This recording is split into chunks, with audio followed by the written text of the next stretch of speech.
Hey guys, welcome to a new series I'm going to start doing, where I try to beat Pokemon in unconventional ways and environment. Yeah, I like playing Pokemon. We started off this series by beating Pokemon Omega Ruby, only using a Castform. It was a lot easier than I thought. Let's cover some ground rules to begin. I'm only allowed to use Castform in battle. I'm allowed to use other Pokemon for HMs, but not during battle. I'll also try not to spam potions. Yes, that rule is open up for interpretation, but it's my challenge. I do what I want. Let's begin. I restart my game and go watch the intro by the tree-named Professor. I then get out of a moving van, head upstairs to set the clock, and then break into my neighbor's house. Typical morning for me. We go save the tree guy from a level 3 Poochyena, and he lets us pick between 3 Pokemon. We pick Torchic so our rival has a Mudkip, since none of the 4 forms of Castform are super effective against it. We then appropriately name our chicken. We then move on to finish a bit of tutorial stuff that I've probably done like 50 times over all the Pokemon games I've played. We then get the ability to trade. I trade for the Castform I hatched in my Pokemon Alpha Sapphire. Since our Castform is level 1, we're not going to be able to beat anything. So what I do is I go catch Pokemon, since that gives you a bit of XP. Once we get to level 7, we progress. The Magma Grunt was a complete pushover, but after all that, we gain a new power with Ember, Water Gun, and Powder Stone. We try to avoid trainers, since if we gain a level, Castform will stop obeying us. But as I was riding that, I got into a trainer fight because I was standing still. Unfortunately, I walk into the gym with a level 11 Water Molecule. We take on Ross Sam by simply spamming Water Gun, hoping Castform will learn to us. We hit 2 Water Guns in a row, taking out Geodudes. Nosepass chips away at us, and we have to use multiple potions. But not in a row. I'm not spamming them. Okay? You chill. But we eventually beat her with not many problems. With the amount of type coverage Castform has, no fight is really hard. After freeing Pico and talking to Steven's dad, we head towards the second gym. As soon as we get to Dewford, we hit the gym, with our strat being headbutt till no more butts are to head. We take the chop down in 2 headbutts, but it deals a large chunk to us in return. And then Snickerstream, the program I'm using to stream my DS to my PC, crashes. So I'll have to just tell you what happens. Basically, Markawita goes down in 2 headbutts as well. And we get the gym badge! Once everything's back up, we head towards Watson. But first we talk to Steven, a character who has no relevance later at all. We give him a love letter, and he goes to try and find who gave it to him. We head to Slateport, where our aim is to get to level 25, in which I get Weather Ball. Spoilers, I don't. After beating the beach trainers, we head to the museum, where some reverse dabbers, who we met earlier, are trying to defeat the strongest Pokemon in the land. They fail miserably. And we learn the 3 weather moves. We then head north. May wasn't that hard. Shroomish leech seeded us, so it kept healing. Marshtomp was a big tank, and I ran out of headbutts. So I used Tail to try and deal a little bit of damage, but Leech Seed healed more than Hail took away. So I found an elixir to heal Headbutt's PP. Mudslap had lowered my accuracy so much that I couldn't hit it at all, so it took me out with Bide. Remember how I said May wasn't that hard? Lol jokes. I figured the only way to beat May is to finish my grinding to level 25. Once I had Weather Ball, I went back to May. Set up Sunny Day to get the type advantage over Shroomish. It paralyzes me turn 1. Luckily, I have 1 paralyze heal. I knock it out with 1 Weather Ball. Marshtomp is out next. I use Hail to make it take a bit of damage each turn. It goes down in 2 Weather Balls. I Rain Dance with Slugma, and it literally dies 3 seconds later. We beat down that one guy that taught us to catch Pokemon earlier. And after fighting one of the gym trainers, I realized I need to go get more paralyze heals. After raiding the Pokemart, we head back to the gym. I never worked out why this one trainer has a Meta-type. Please explain if you can. It has Thunder Punch, and that's its only relation to electric types. Okay, back to important things, like the gym leader. We use Sunny Day to get the advantage over Magnemite and Magneton. Magnemite and Magneton keep switching out with Volt Switch to make sure I'm paralyzed. After beating Magneton, my sun fades and I decide to not put it back up to break sturdy. I then get fully paralyzed when I try to put sun up again, so I just decide to not put it up. Spam Weather Ball, because I'm lazy and over-leveled. We then claim the gym badge and head north. On our way to see that one guy that talks about meteors, we run out of PP and have to black out. We go to Meteor Falls, stop the reverse dabbers that keep showing up. We beat them, and then Archie comes and tells them to go to their room because they're grounded. Then May takes us back to Marvel City. We grab the Mark Bite to speed up the release of this video, so it's out before I go away. We make our way up a volcano. When we get to the leader of the versus having to cult, I run out of weatherball PP again, and had to lose. By this point, I realized PP is going to be the hardest part of this challenge. Most PP ups require Surf or the Versus Seeker, so for now I just have to deal with running out of PP. We challenge the cult leader and steamroll him. We then head towards our 4th gym badge. We use Rain Dance first turn, but they set up Sunny Day, so we just use Rain, and then 3 weather balls later, we've won. And we're halfway through the gym leaders of this game. After that, that one girl that keeps following us around takes us to see our daddy, the 5th gym leader. All the gym trainers in this gym use an X item at the start of the battle, which gives me a turn to put up weather, and then outspeed and use weather ball.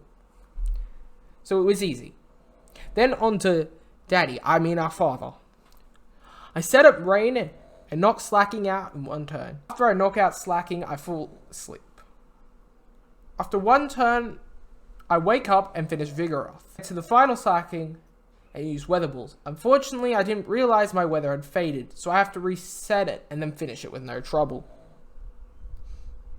And with that, we are over halfway done the gym leaders of this game. After that one kid who no one cares about points us in the direction we need, we go meet that one guy who got a love letter earlier.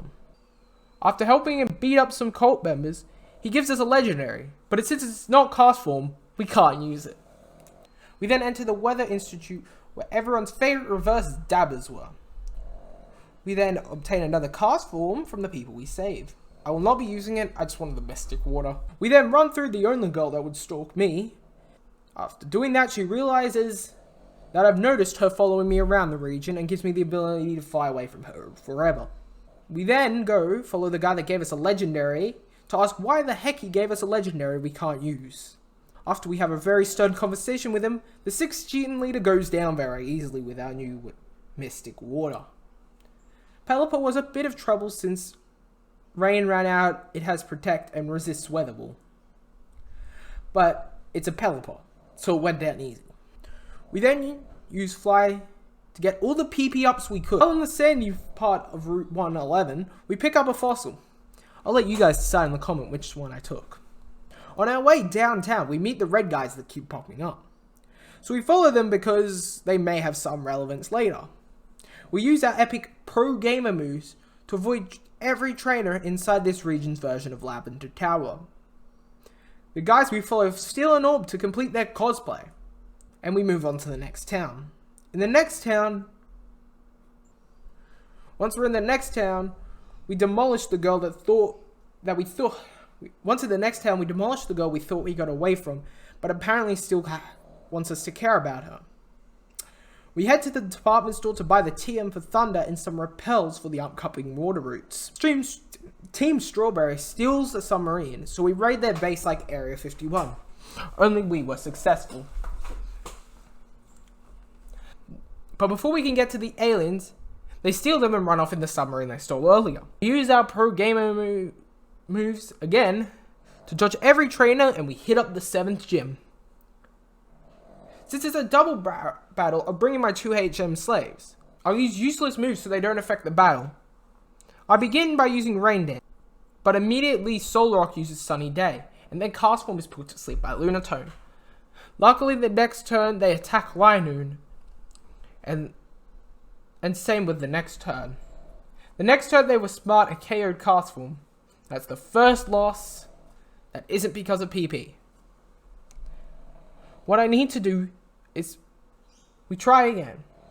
I start off with Thunder because I know Solrock will use Sunny Day. So it was best to begin with a bit of damage. Next turn I use Rain Dance because I doubt they will go for Sunny Day when the sun is already up. I decide to knock out Solrock, so I can't set up Sunny Day anymore.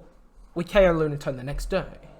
We walk outside of the gym, and it looks like Thor came from Asgard to visit us. It just so happens that blue guy came here looking for the person that sent him that love letter.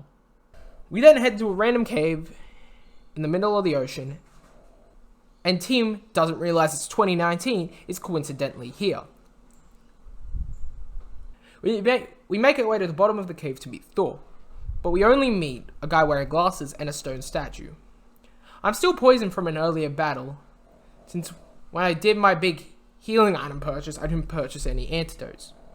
But we still sweep through the delusional guy's team, with only Crobat causing any issues due to poisoning and rain running out. The guy that I can't work out if he's 60 or 16 then reveals that the statue was doing the I Am Stone challenge. It then makes everything sunny. The really old or young guy still can't decide, then realizes he made a bad move and they ask me to fix it. Irrelevant guy comes to check if his lover is here, but he then flies away. Apparently I can't use rain because Groudon's sun is too strong, but clearly the game has never met my Castform. It's strong enough, rain would just fix everything. Once we get to Sootopolis City, we re-meet the guy that gave us that useless legendary earlier. He introduces us to some guy I can only assume to be James Charles, and tells us he doesn't have any sunblock. After everyone agrees there is no sunblock, they give us a suit so we'll be fine. And everyone else will become toast, literally. After that, our stalker comes along and confesses her love for us, since she's gonna burn to death. We then join forces with Groudon so we can rule the world with Sunny Castform. Groudon then wants us to catch it, so I agree because I need everyone to be alive so I can become the champion. But we immediately put it in the box because Castform is better. Castform is better. The sun gets destroyed by the Bifrost as we head for the final gym. After cracking the gym's puzzle, we then face against James Charles. We set up Rain so we resist their water moves, and Thunder is 100% accurate. Loftus uses Attractant and confuses us, and I already think we need to restart. We get around Fluctuation and Confusing to hit it. We step out of Confusion, since in order to attack, we need to get around in Fluctuation and Confusion, just to hit. We step out of Confusion and get around Attract and hit Thunder, KOing it. Milotic misses Hydro Pump, so we KO it into Thunders. We can't use Thunder on Whiscash, but one Weather Ball and it's dead. On Celio, we reset up Rain, but it uses Encore, so we do nothing for 3 turns before KOing it. Sinking goes down to 1 Thunder, securing us the last match. Now time for the final part of this challenge, the Elite Four and Champion. We work our way through Victory Road, re-meet up with the guy we haven't seen since the 5th gym, and destroy everything he believes in. We then challenge the stereo part of the Elite Four, Drake. We lead with Rain so we can hit Thunder. Wait. What happened to the 500 words I wrote about the other Elite Four members? It's not even in the history. What? I guess I'm gonna have to rewrite it. It's okay, I'll watch through the footage so I can rewrite it and make it accurate. We begin with Sydney. We lead off with the Sun and get confused by Mighty Anna. Shiftry causes us a bit of problem, but it's nothing really. He then sends out Sharpedo. Wait, what? The website said he should send out Cacturne next. I changed the weather, predicting a water type move, but for some reason it goes for Crunch and KOs us. We're a fire type, and it went for Crunch. I'm just done with this challenge at this point. But we continue anyway. We try again, not taking as much damage from Shifty and KOing Sharpedo in one Thunder. Then Cacton comes out. We set up Sun, and as predicted, he uses Nido Alarm. LOL, get wrecked, scrub! Get played! We KO it easily. Then comes out Absol. We heal and then KO. Pretty easy. Now on to Phoebe. Dusclops lays the curse on us as we set up. Sableye causes us some trouble, and we get to a stage where Moo Moo Milks can't out-heal the damage we are taking. I have to lose and go by Hyper Potions. Then we give Castform the Lax Incense and try again. We managed to win this time due to having Hyper Potions. Glacier is next. We go for Sunny Day, which is immediately replaced by Hell by Glalie. We then are out of Sunny Day PP, so we try Rain. Glalie resets up Hail, so we use an Elixir and KO Glalie. While Rain is next, we try Weather Ball, forgetting it has Thick Fat and it KOs us in a couple turns. We try again. Knowing Glalie goes for Hail first turn, we use Thunder to get a bit of damage up. And then next turn, we set up Sun and kill it with a Weather Ball. While Rain is out next, we set up Rain and use Thunder. We then quickly get through the 2 Frostlass and second Glalie with our Sunny Weather Balls. Okay, we're back to Drake. We lead with Rain so we can hit Thunder on our Taria. After 2 Thunders, it heals, but we paralyze it. It goes down another 2 turns. Later, Rain fades, so we reset it up and use Weather Ball to save the 1 Thunder PP. We heal and use Weather Ball on Flygon. It nearly KOs it, so it goes down not too long after. Flygon 2 is out, so we heal and go for the same strat. It confuses us and causes some trouble, but 2 Weather Balls and it goes down. Next out is Salamence. We use 3 Weather Balls to KO it, since we need to save the last Thunder for Kingdra. We use Thunder on Kingdra and it does absolutely nothing. I forget to set up Rain, then realize that Weather Ball, without a Weather, may do the same or more damage. It uses Yawn, so my best play is Weather Ball. We KO it and we beat Drake first go. I thought Drake would be the hardest, but I guess not. Now on to the champion. We use a max elixir to get all our PP back. We then get to the champions room, where the weird guy we've met a few times is. He challenges us to a battle, revealing he's our last opponent. We're going to do a 50-50 split for this battle between Rain and Sun. He leads with Skarmory. We set up Sun, and 3 Weather Balls is enough. Luckily, his Toxic missed, or that could have gone a lot worse. We set up Rain for Aggron. We heal and KO it quickly. We heal for Cradily. Rain wears off. Next stage is Cradily. Rain wears off and we heal and set up Sun. So its Giga Drain is not super effective. It confuses us, which is really annoying. We hit a Weather Ball doing over half. We have to hit another or we'll probably die. I decide to not risk it and heal. It gets a boost of Ancient Power. We're gonna die if we miss another Weather Ball due to confusion. I use a Hyper Potion to make sure this doesn't happen. It does over half, which means I have to hit around confusion or lose. I snap out of confusion and KO Cradily, luckily. Then Claydol is out. We set up Rain and use Weather Ball, KOing it. Next. Then is Armaldo. It goes down in one Weather Ball. It goes down in 1 Weather Ball 2. Now for the real powerhouse, Metagross. I use Sun to get the type advantage. It Mega Evolves and it gets us down to 4 health. We have to hope Weather Ball KOs or we lose. We heal, but it has to reach charge because it used Giga Impact. I must have missed that when writing the script, and we KO it. We did it. Mr. Stark, we did it. With a level 69 Castform, it's done. That's it. Thank you guys all for watching. I hope you guys are having a great day. Should like and subscribe to tell me you want to see another one of these. Catch you guys all in the next episode. I'm going to go edit this so it's up before I go away in a few days.